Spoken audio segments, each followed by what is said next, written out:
Welcome to Teo, the Tech and AI Observer podcast, where we dive deep into the latest in technology and artificial intelligence. I'm Sarah, your go-to for all things tech. And I'm Mike, here to ask the questions you might be thinking. So what's first on our agenda today, Sarah? First up, let's talk about Mistral AI. Their CEO, Arthur Mensch, is raising some interesting points. He's not worried about AI causing mass unemployment. Instead, he thinks the real threat is deskilling, making us intellectually lazy by over-relying on AI. Deskilling.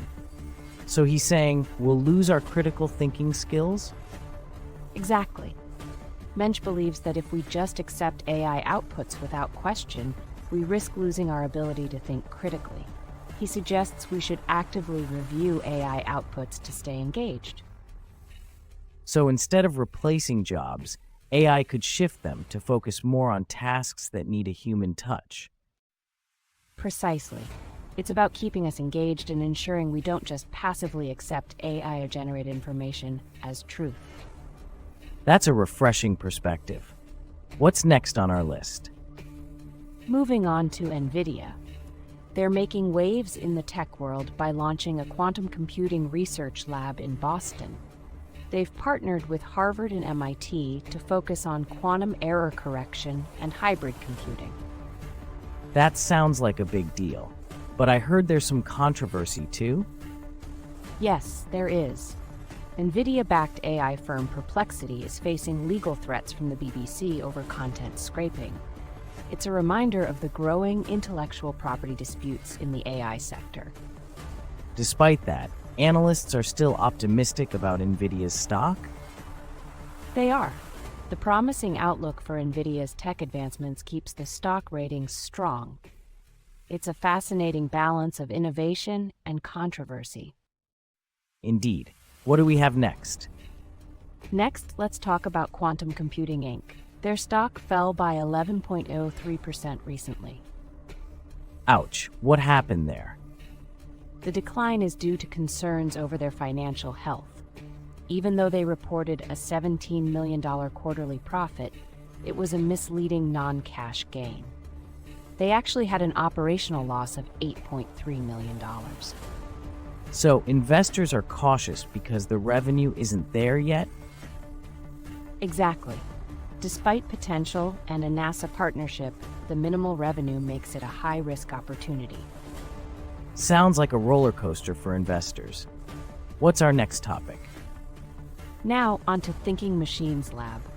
Mira Murati, a former OpenAI executive, has secured a massive $2 billion seed round for her new AI company. Wow, $2 billion. That's huge. What do they have to show for it? Interestingly, the startup is only 6 months old and doesn't have a product, prototype, or business plan yet. The funding is based on Murati's reputation and her experienced team. That's a lot of faith in her and the team. What's the speculation around their goals? Many believe they're pursuing artificial general intelligence. It's a testament to the immense investor confidence in proven founders. It's fascinating how much trust and reputation can drive investment. What's next on our list? Let's talk about QUBT Inc. Andreessen Horowitz invested $15 million into this controversial AI startup. Controversial how?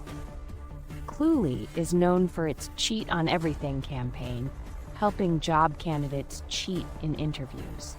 They focus more on chaotic marketing stunts than engineering. That's quite unconventional, but it seems to be working for them. Yes, the VC firm praised their strategy for generating impressive brand awareness and revenue. It's a polarizing approach, but it could build a massive global audience. It's definitely a bold move. What do we have next? Meta is making some strategic moves in AI. They were in talks to acquire Perplexity AI, but instead invested $14.3 billion in Scale AI. That's quite a pivot. Why Scale AI? Scale AI specializes in data labeling for training AI models. This investment gives Meta a 49% stake and strengthens their AI infrastructure. So Meta is really ramping up its AI capabilities to compete with giants like Google and OpenAI. Exactly. It's all about staying competitive in the AI sector. Interesting strategy.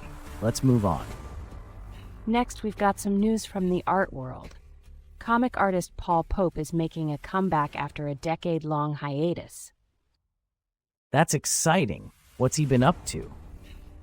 He's reintroducing his work with new exhibitions and book collections. Pope is known for his traditional ink and brush style and has some thoughts on AI in the industry. Does he see AI as a threat to artists? He's more concerned about AI's potential for surveillance and warfare than for copying art styles. Pope believes AI can't replicate true human ingenuity born from experience. It's great to see him back in action. What's next on the agenda? A new United Nations poll reveals a global divide in public attitudes toward AI.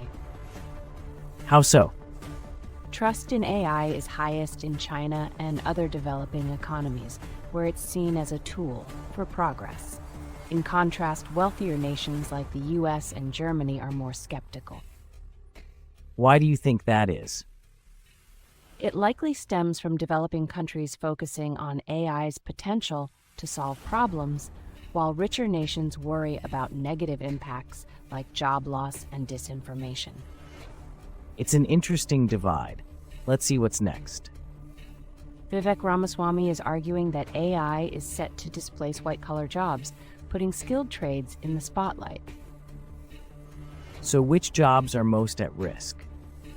Repetitive tasks like data entry, customer service, and paralegal work are most vulnerable.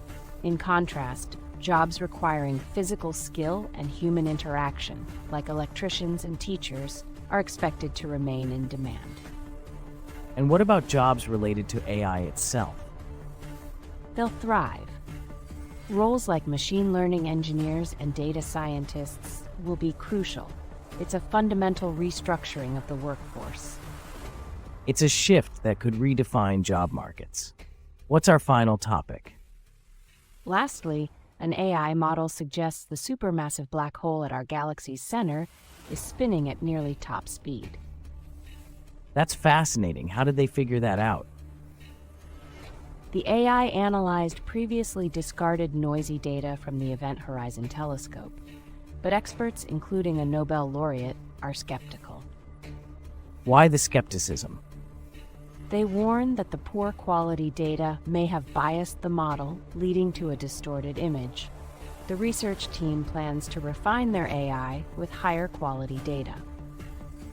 It's a reminder of the challenges in AI research. Well, that wraps up our topics for today. Thanks for tuning in to TAO, the Tech and AI Observer podcast. We hope you found our discussions insightful. And as always, stay curious and keep questioning. Until next time, take care. Bye for now.